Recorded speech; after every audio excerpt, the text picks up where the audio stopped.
have the Reverend Karl Noah Nartey, Minister in charge of the Unity Congregation, Ogbojo, in the 𝐍𝐀𝐑𝐋 district. For the past 3 days, we've been here talking about discipleship.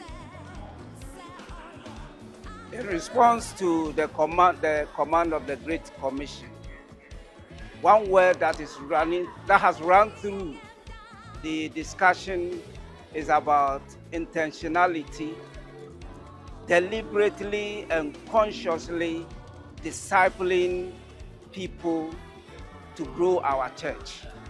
Thank you very much.